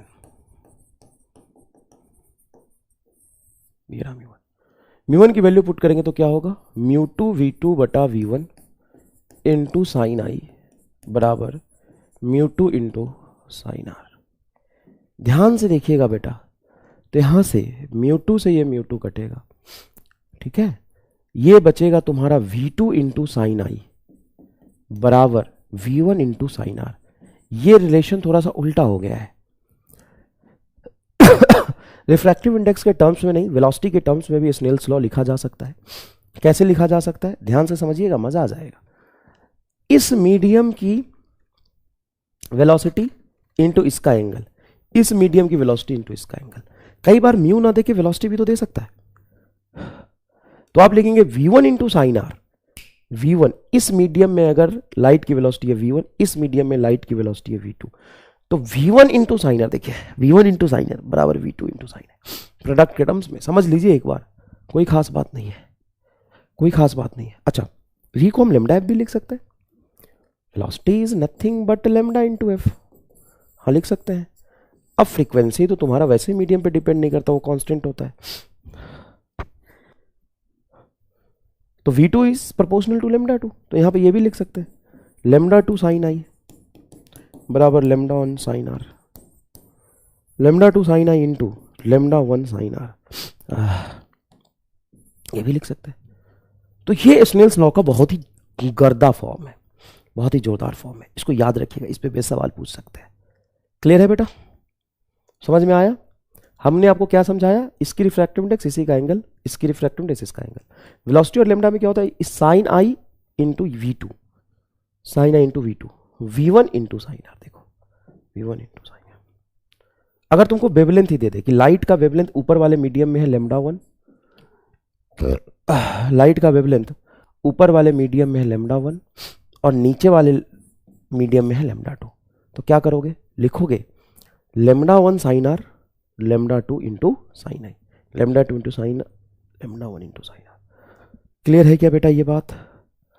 चलिए इधर देखिए, इधर देखिए, यहां पे म्यू की वैल्यू है 3/4, ये है 5/3, ये है 4/5, μ4 है 3/2। यहां से एक रे है, इधर एयर है, इधर कौन सी मीडियम है? एयर। देखिए एयर, तो एयर के लिए रिफ्रैक्टिव इंडेक्स क्या हो जाएगा? 1। इसमें स्लैब है दूसरे मीडियम का, ये स्लैब किसी और मीडियम का, ये स्लैब किसी और मीडियम का, और ये स्लैब किसी और मीडियम का। यहां पे थीटा गिवन है, ठीक है? तो आपसे पूछा है कि अल्फा बताओ। भाई सर एक मीडियम से दूसरे में गया, दूसरे से तीसरे में गया, तीसरे से चौथे में गया, चौथे से पांचवें में गया, अब यहां पे मैं कैसे निकालूं? तो एक बड़ा जोरदार एप्लीकेशन है स्नेल्स लॉ का। मतलब समझो कि ये अद्भुत बात है कि जरूरी नहीं है कि आप कंसेक्यूटिव मीडियम्स के लिए लगाएं कि इसका और इसी में लगेगा, इस मीडियम से डायरेक्ट इस मीडियम में लगा सकते हैं। कैसे? आप कह सकते हैं एयर में refractive index 1 into sine theta, angle of incident theta, बराबर इसकी refractive index 3/2 into sine alpha. खत्म।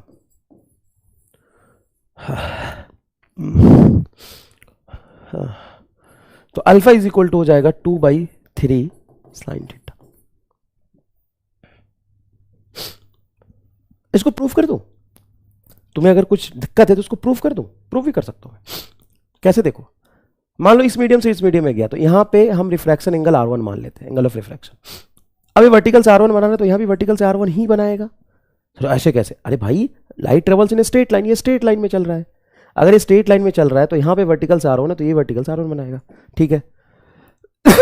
इस मीडियम में जाएगा तो मान लो कुछ R2 बना रहा तो यहां पे R2 बनाएगा, यहां पे R3 बना रहा तो यहां पर R3 बनाएगा, ये अल्फा बनाएगा। अब तुम एक काम करो, यहां पे स्नेल्स लॉ लगाओ।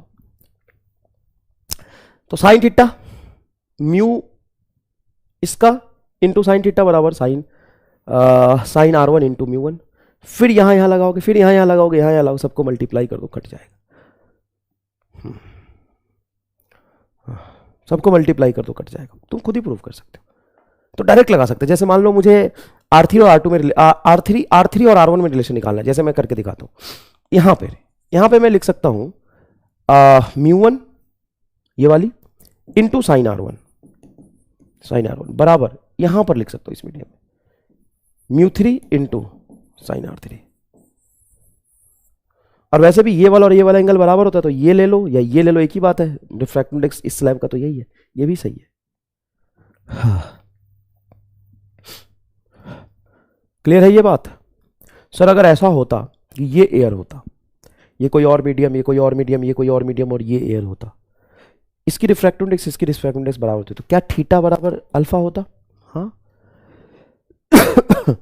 200% थीटा बराबर अल्फा होता।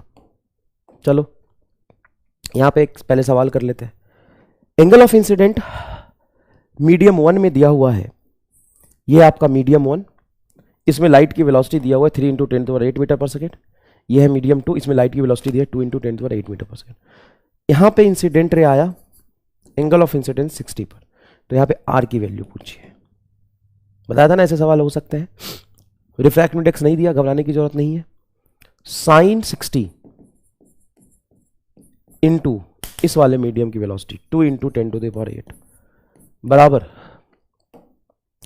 3 × 10⁸ इंटू साइन आर। ये इससे कटेगा, हाँ sine 60 √3/2, 2 × √3/2 into 3 into sine R. 2 से 2 कट जाएगा, √3 से 3 काटोगे आएगा √3, तो sine R is equal to 1/√3।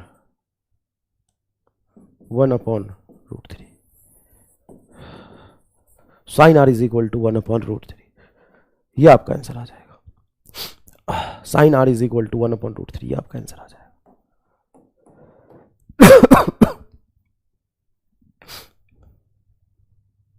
यही तो अभी सिखाया मैंने आपको, यही चीज तो अभी अभी सिखाया मैंने आपको, है ना बेटा। नेक्स्ट देखो, real and apparent depth. Real and apparent depth, इस वाली कहानी पर आते हैं।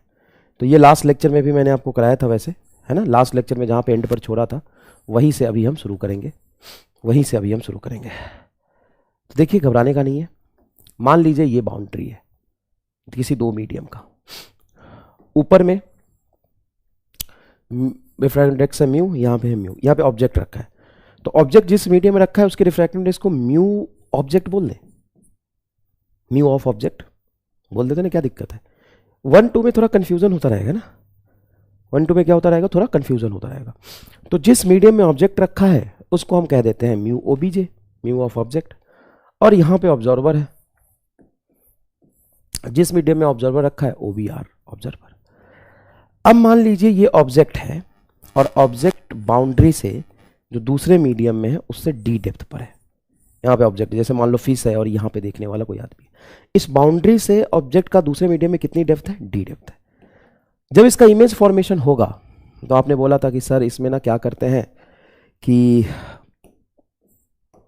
ऑब्जेक्ट को यहाँ ले लो थोड़ा, इसमें क्या करते हैं कि ये ऑब्जेक्ट है मान लीजिए अरे बाप रे, ये ऑब्जेक्ट मान लीजिए, यहां से एक हम नॉर्मल रे लेंगे जिसका आई 0 तो आर भी 0। पहले मीडियम में इंसिडेंट किया और सीधा रिफ्लेक्टेड रे चला जाएगा। दूसरा ऑब्लिक रे लेते हैं, टेढ़ा ले लेते हैं। अब मान लीजिए कि ये डेंसर है, ऑब्जेक्ट जहां रखा है वो डेंसर में है, मैं अज्यूम कर लेता हूं, जैसे पानी हो गया, ग्लास हो गया। तो डेंसर से रेयर में जब लाइट जाता है तो ये नॉर्मल से थोड़ा दूर जाएगा, ये रिफ्रैक्टेड रे। तो एक ये रिफ्रैक्टेड रे और एक ये रिफ्रैक्टेड रे, दोनों रिफ्रैक्टेड रे जहां से आता हुआ दिखाई देगा वहां इमेज बनेगा। तो ये रिफ्रैक्टेड है तो यहां से आता हुआ दिखाई दे रहा, ये रिफ्रैक्टेड है यहां से आता हुआ दिखाई देगा, तो यहां पे कहीं आपका इमेज बनेगा। तो ये ऑब्जेक्ट और ये आपका इमेज, तो इमेज जो बना है वो कुछ डी डैश डेप्थ बना है, इसको कहते हैं अपरेंट डेप्थ। और इसका डेरिवेशन हमने लास्ट क्लास में कर लिया था, तो डेरिवेशन करने की जरूरत नहीं है। तो सर ऑब्जेक्ट वास्तविकता में है यहां, लेकिन उस दिख यहां रहा है इस ऑब्जर्वर को, मतलब ये शिफ्ट इन लेंथ हो गया, हाँ, shift of position, shift in image.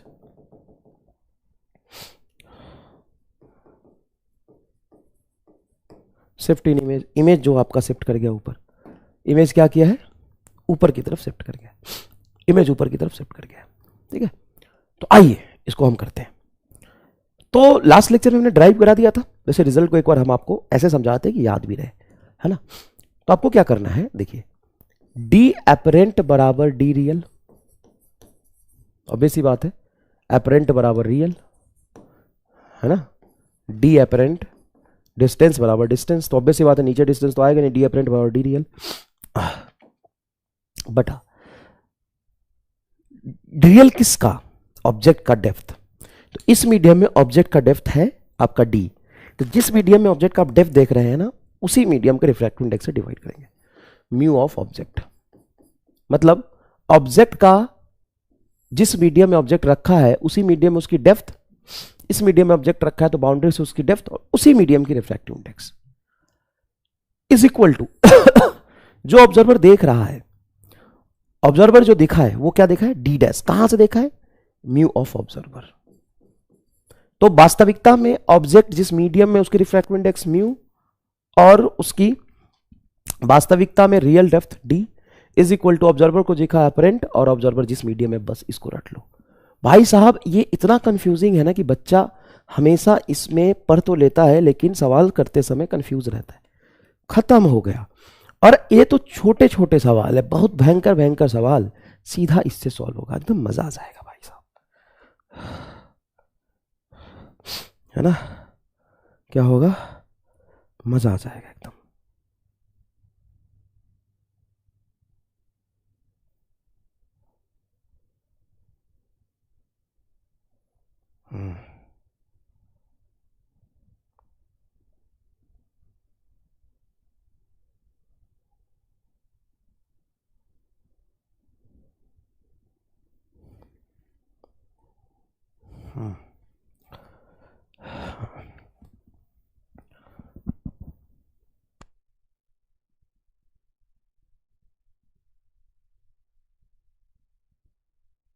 एकदम मजा आ जाएगा भाई साहब। क्या करना है, जिस मीडियम में रियल डेप्थ है ऑब्जेक्ट का, जिस मीडियम में रियल डेप्थ है, real depth D, real depth देखिए डी, और जिस मीडियम में ऑब्जेक्ट रखे उसके रिफ्रैक्टिव इंडेक्स से डिवाइड कर दीजिए, बराबर अपरेंट डेप्थ कौन देख रहा है, ऑब्जर्वर, ऑब्जर्वर जिस मीडियम में उसके रिफ्रैक्टिव इंडेक्स से डिवाइड कर दीजिए, बस खत्म। शिफ्ट की बात करें अगर, तो शिफ्ट कितना हुआ है, शिफ्ट इन इमेज, तो शिफ्ट इन इमेज हुआ है, इस डी में से डी डैश को घटा देते हैं तो शिफ्ट इन इमेज आ जाएगा, D minus D dash, D minus D dash, D तो डी ही रहेगा, डी डैश की वैल्यू क्या है, डी डैश मतलब अपेरेंट वाला और ये रियल वाला, वो हो जाएगा आपका डी बटा mu of object into mu of observer. D apparent को क्या लिख सकते हैं, डी रियल ऑब्जर्वर बटा object, observer object, D common निकल जाएगा तो हो जाएगा 1 माइनस म्यू ऑफ ऑब्जर्वर बटा म्यू ऑफ ऑब्जेक्ट। हम कहेंगे इस फॉर्मूले को आप मत याद रखिए, शिफ्ट को याद मत रखिए, अब तो इसको याद रखिए ना, इसको याद रखिए ना, ये तो अपने आप झक मार के सॉल्व हो जाएगा, समझ रहे हैं। आपको याद किसको रखना है, उसको, ये तो झक मार के सॉल्व हो जाएगा। चलिए एक बढ़िया सवाल बनाते हैं, पहले उसको करते हैं, फिर आगे जो सवाल नीट में पूछे जाते हैं वो तो हम कर लेंगे तुरंत। एक बढ़िया सवाल बनाते हैं, मान लीजिए ये बर्ड है, सॉरी बेटा अगर आपको स्लो लग रहा होगा ना तो स्पीड बढ़ा के देख लेना, बर्ड है, ठीक है, और ये है आपका एयर में जिसकी रिफ्रैक्टिव इंडेक्स आप जानते हो 1 होगी, इसकी डिस्टेंस है 20 मीटर बाउंड्री से, और ये है वाटर, वाटर का रिफ्रैक्टिव इंडेक्स होता है 4/3, और यहाँ से 18 मीटर नहीं 16 मीटर पे एक फिश है,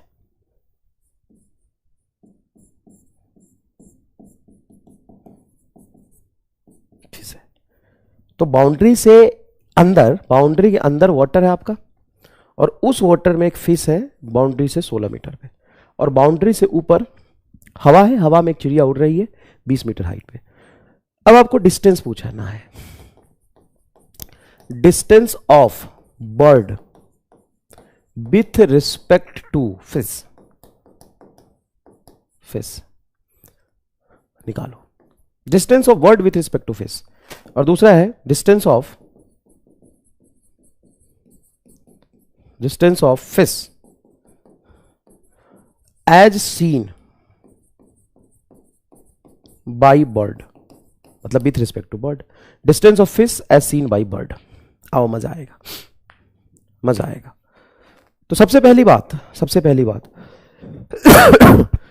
ये जो डिस्टेंस है ना 16 मीटर, वो कहां है सर, वो पानी में है, पानी में डिस्टेंस है, तो ये हो गया आपका रियल डेप्थ 16 बटा जिस मीडियम में ये 16 है उसी मीडियम की रिफ्रैक्टिव इंडेक्स 4/3, इतना तो फिश देखेगा इस डिस्टेंस को।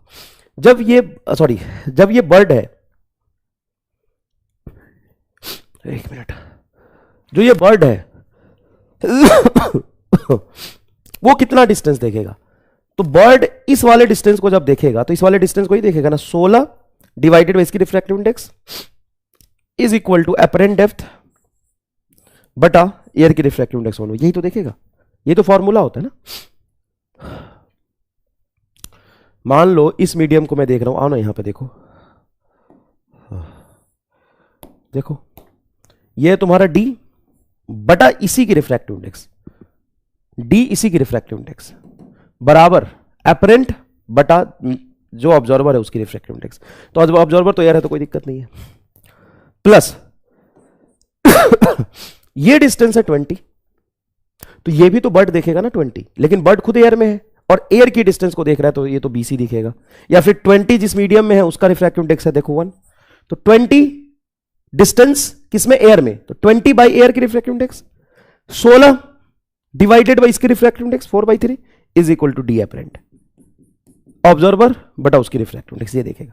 ये वाला टर्म मैंने एक्स्ट्रा क्यों जोड़ा है, क्योंकि मान लो ऑब्जर्वर यहां थोड़ी ना बैठा है कि बस इसी डिस्टेंस को ये रियल डिस्टेंस बटा इसकी रिफ्रैक्टिव इंडेक्स से बता देगा। अब तू देख यहां से रहा है ना, देख यहां से रहा है, तो ऑब्जर्वर बटा ऑब्जर्वर जिस मीडियम में उसकी रिफ्रैक्टिव इंडेक्स, ऑब्जर्वर जो देखेगा डिस्टेंस, ये डिस्टेंस बटा ऑब्जर्वर जिस रिफ्रैक्टिव इंडेक्स में उसका रिफ्रैक्टिव इंडेक्स, बराबर 16 बटा इसकी रिफ्रैक्टिव इंडेक्स, 16 बटा इसकी रिफ्रैक्टिव इंडेक्स, 20 बटा इसकी रिफ्रैक्टिव इंडेक्स। और वैसे भी ध्यान से देखो तो ये 1 1 का कोई मतलब नहीं है। डी एपरेंट जो हो जाएगा वो हो जाएगा 16 गुना 3, 4 नीचे प्लस 20, तो 4 चौका 16, 12 प्लस 20 32 मीटर, तो 32 मीटर पे देखेगा। और ध्यान से तुम देखो तो बड़ा अच्छे समझ आएगा, क्योंकि एयर में बर्ड है तो एयर के डिस्टेंस को तो उतना ही देखेगा ना, तो 20 देखो ऐड हुआ है। और ये कितना देखेगा, तो ये हम जानते हैं 16 बटा इसी का रिफ्रैक्टिव इंडेक्स 4 बटा 3 इंटू ऑब्जर्वर है, उसका रिफ्रैक्टिव इंडेक्स 1 है। 4 से 4 16 कटेगा 4, 3 ऊपर चला 4 थी 12, 12 ये दिखेगा, यहां से देखोगे तो ये 12 दिखाई देगा, और 20, 12 20 32, खत्म। अब मान लो फिश देख रहा, कौन देख रहा, फिश। तो फिश जो देखेगा एपरेंट बटा फिश जिस मीडियम में है 4 बटा 3, यहां पे 4 बटा 3 लिखना पड़ेगा, इज इक्वल टू 16 ये डिस्टेंस फिश है, ये डिस्टेंस 16 बटा 4 बाई 3 प्लस ये 20 डिवाइडेड बाई इसकी रिफ्रैक्टिव इंडेक्स 1 इंटू, बस हो गया, यही तो आएगा। तुमको क्या मैंने बताया ऑब्जर्वर जो देखेगा वो एपरेंट बटा ऑब्जर्वर जिस मीडियम उसकी रिफ्रैक्टिव इंडेक्स। फिश है तुम्हारा ऑब्जर्वर, तो ऑब्जर्वर जो देखेगा बटा उसकी रिफ्रैक्टिव इंडेक्स 4/3, 16 ये डिस्टेंस बटा 4/3, ये डिस्टेंस 20 डिवाइडेड 1, ये आएगा। सर ये कुछ गड़बड़ लग रहा है, तुम अपने हिसाब से निकालो, आंसर वही मैच कर जाएगा। इस 4/3 को उधर ले जाओ, मान लो इस 4/3 को उधर ले जाओ, तो इस 4/3 को अगर उठा के इधर ले जाओगे तो ये 4/3 से 4/3 कट जाएगा, यहां पे 4/3 मल्टीप्लाई हो जाएगा। मान लो इस 4/3 को इधर मल्टीप्लाई कर दो तो दोनों मल्टीप्लाई होगा, ये इससे कट जाएगा, यहां पे 4/3 बचेगा। तो डी एपरेंट बराबर 16 प्लस 20 इंटू 4/3 तो 80 बटा 3, 16 प्लस 80 बटा 3, ये आंसर आएगा। और आना भी यही चाहिए। तुमको लग रहा होगा सर ये कुछ समझ नहीं आया, देखो फिश ये वाला डिस्टेंस तो 16 ही देखेगा, ठीक है, फिश जिस मीडियम में उस डिस्टेंस को तो 16 ही देखेगा। चलो मैं रफ करके दिखाता हूं, 16 प्लस ये वाला डिस्टेंस है 20 बटा इसकी रिफ्रैक्टिव इंडेक्स है 1 इंटू फिश देख रहा ऑब्जर्वर की रिफ्रैक्टिव इंडेक्स हो जाएगा 4/3, तो वही तो आया 16 प्लस 20 चौका 80 बटा 3, देखो 16 प्लस 80/3। बहुत तगड़ी चीज मैं सिखा रहा हूं तुम्हें भाई, सच में बहुत तगड़ी चीज सिखा रहा हूं मैं तुम्हें, बहुत तगड़ी चीज सिखा रहा हूं। चलो ये देखो, अ glass slab of thickness 12 mm, glass slab of thickness 12 mm, glass slab है जिसका थिकनेस है 12 mm, glass slab of thickness 12 mm placed on the table, lower surface of the slab has a black spot, lower surface, अच्छा glass slab है उसकी thickness 12 mm ये दिया हुआ है और उसके नीचे एक ब्लैक स्पॉट है। The lower surface of the slab has a black spot. At what depth from the upper surface will the spot appear when viewed from the above? अब यहां से कोई ऑब्जर्वर देख रहा है, ये तो ग्लास है तुम्हारा, ये तो एयर है, बाहर से देख रहा है, ऑब्वियस सी बात है, मीडियम नहीं बोला तो एयर होगा, एयर से देख रहा है, तो यहां एयर से देखेगा, ये 12 mm थिकनेस है, यहां ब्लैक स्पॉट दिख रहा है, तो कितने डिस्टेंस पे दिखाई देगा वो पूछा है बेटा। एपरेंट जहां से देख रहे हो बटा उसकी रिफ्रैक्टिव इंडेक्स, कहां से देख रहे हो, एयर से, बराबर 12 mm बटा कहां से देख लो सर, ग्लास से 3/2, ग्लास की डिस्टेंस है 12 और ग्लास में देख रहे हो तो ग्लास की रिफ्रैक्टिव इंडेक्स से डिवाइड करो, तो खत्म, ये तो सिखाया था सर, इसमें एक और ऐड नहीं, अरे तो यही बैठा है ना ऑब्जर्वर, ये ऊपर कुछ डी डिस्टेंस बैठा होता तो लिखते, ऑब्जर्वर यही बैठा है, तो डी एपरेंट बराबर 12 डिवाइडेड बाई 3 गुना 2, 4 तिहाई 12, 4 दूना 8, 8 mm आपका दिखाई देगा।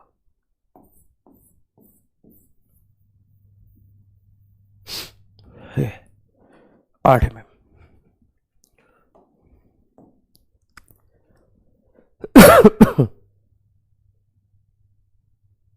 ध्यान से देखिए 8 mm आपका दिखाई देगा।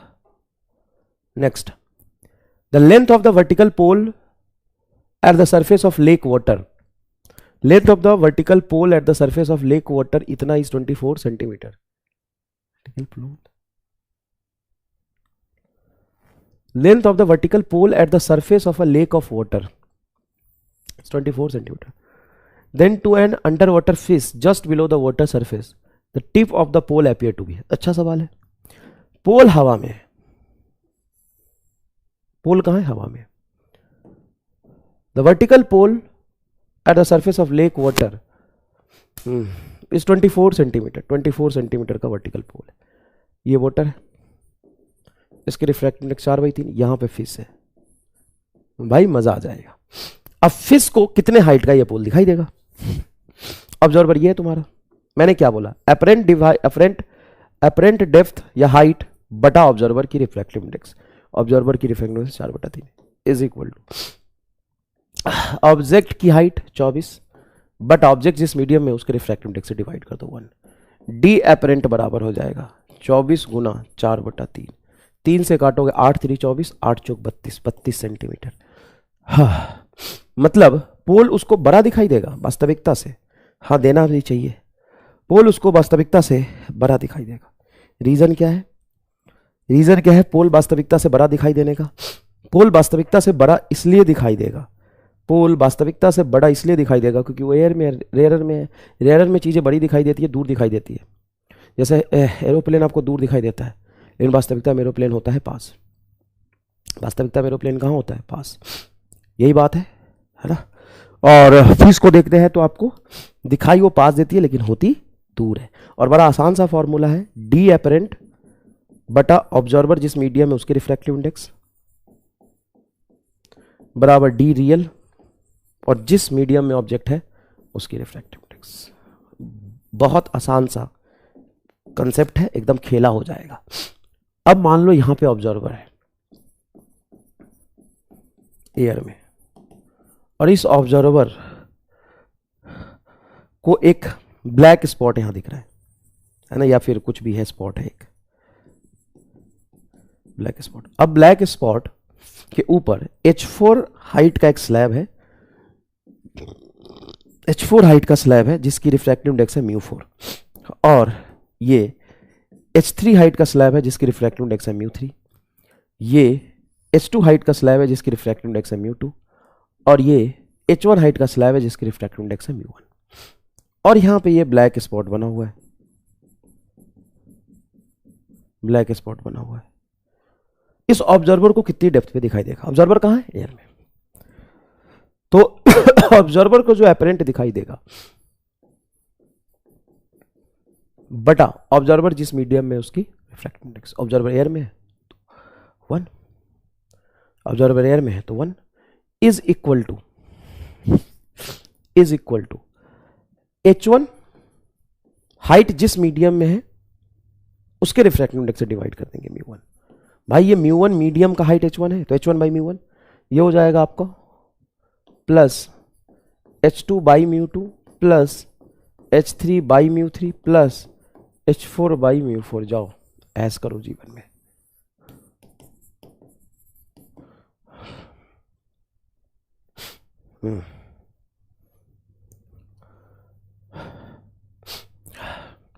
ये आंसर आएगा।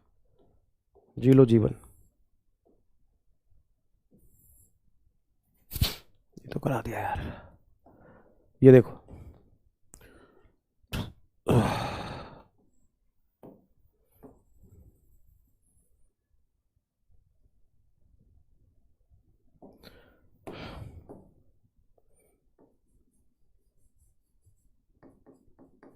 ये इंसिडेंट रे है, ये क्या है? Incident ray. और इस इंसिडेंट रे का ये है एंगल ऑफ इंसिडेंस। ये इंसिडेंस रे है, देखिए इंसिडेंट रे, ये इंसिडेंट रे है। इस इंसिडेंट रे का ये एंगल ऑफ इंसिडेंस है 60 डिग्री, ठीक है। ऊपर में एयर, अंदर है ग्लास, ठीक है। तो angle of incidence 60 degree, angle of reflection कुछ है R1, R1 तो यहाँ भी होगा R1, अरे रे तो सीधा ही आएगा ना, ये भी होगा R1। ये E पूछा है, E पूछा है क्या होगा, तो इसको दो तरीके से कर सकते हैं। आप चाहो तो यहाँ पे स्नेल्स लॉ लगा लो, P पर स्नेल्स लॉ लगाओगे तो क्या लिखोगे, एयर की रिफ्रैक्टिव इंडेक्स 1 इंटू साइन 60 बराबर यहाँ के refractive index mu into sine R1। Clear है पहला इक्वेशन।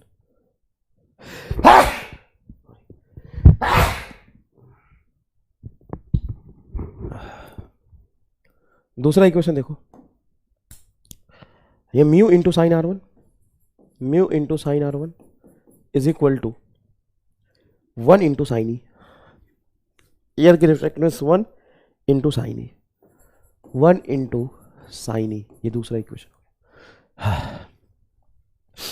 अब यहां से तुम ध्यान से देखो तो क्या पहला इक्वेशन बराबर दूसरा इक्वेशन लिख सकते हो? सर कैसे? Mu sign R1 and mu sign R1, तो म्यू साइन R1 एक है तुम्हारा साइन 60 के बराबर और एक है इधर साइन ई के बराबर, तो ई बराबर 60 डिग्री, खत्म। और वैसे भी डायरेक्ट भी मैंने तुम्हें बोला था कि ये एयर है, एयर का refractive index 1, angle of incidence 60 degree, ये भी तो एयर है तो ये भी तो 60 डिग्री पर ही जाएगा। ये भी 60 डिग्री पर ही तो जाएगा, यही तो आपने सीखा था।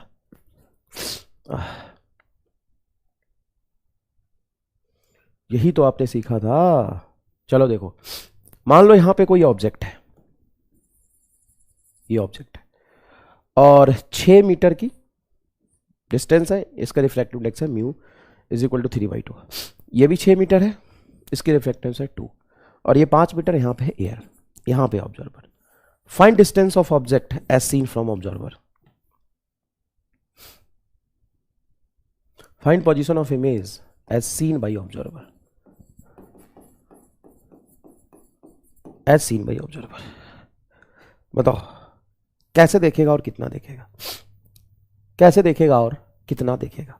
तो बड़ा आसान है, इसको जो भी दिखाई देगा डी एपरेंट बटा ये जिस मीडियम में उसके रिफ्रैक्टिव इंडेक्स 1 एयर में इज इक्वल टू ये डिस्टेंस एयर की है 5 इसको दिखाई देगा बटा 5 की रिफ्रैक्टिव 5 जिस लेंथ जिस मीडियम में है वो एयर है, प्लस 6/2 प्लस ये 6/3/2 तो 2 ऊपर चला जाएगा। ये तुम्हारा 5 प्लस 6/3, ये 2 से 6 को काटोगे 3 प्लस 3 को 6 को काटोगे 2, 2 दूना 4, तो 5 3 8 और 4 12 सेंटीमीटर में दिखाई देगा। कितने बार दिखाई देगा इमेज? 12 सेंटीमीटर। क्लियर है क्या ये बात? इमेज कितने पे दिखाई देगा? 12 सेंटीमीटर। ये find apparent depth of fish as seen by bird and apparent height of bird as seen by fish. यहां पर ये सवाल आपको मैंने करा दिया है, ये सवाल आपको मैंने करा दिया है। यहां पे बर्ड है और ये आपका फिश है, ये फिश है। बाउंड्री से D2 डिस्टेंस पे फिश है जिसकी वाटर की refractive index mu of water हो जाएगा, एयर की रिफ्रैक्टिव इंडेक्स 1 और D1 हाइट पे ये बर्ड है। ये करा दिया मैंने।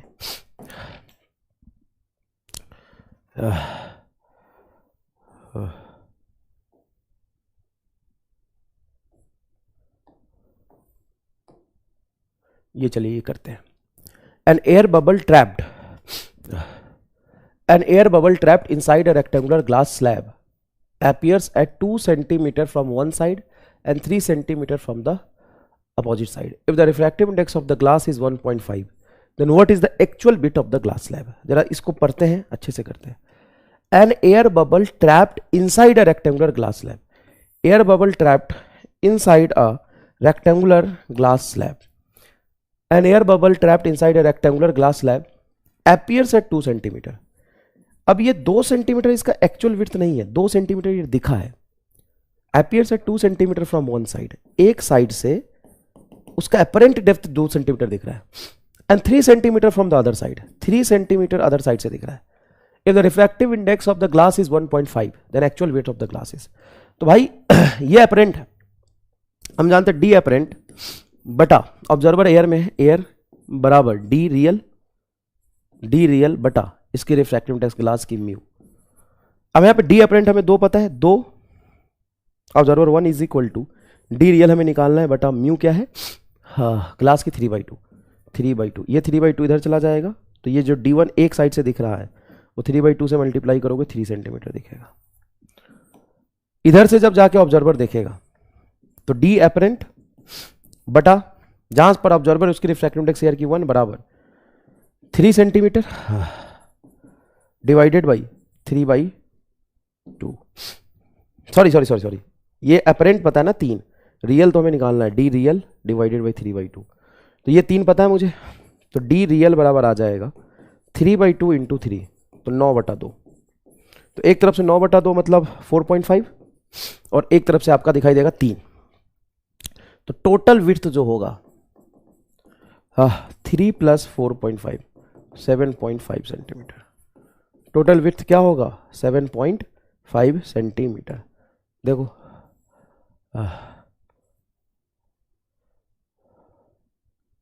तो अभी रहने देते हैं, आज इतना ही. नेक्स्ट क्लास में कंटिन्यू करेंगे, है ना. थोड़ा सा नहीं हो पा रहा, हाँ, लेकिन अच्छे से देख लेना. स्लो लगेगा तो स्पीड बढ़ा के देख लेना, ठीक है.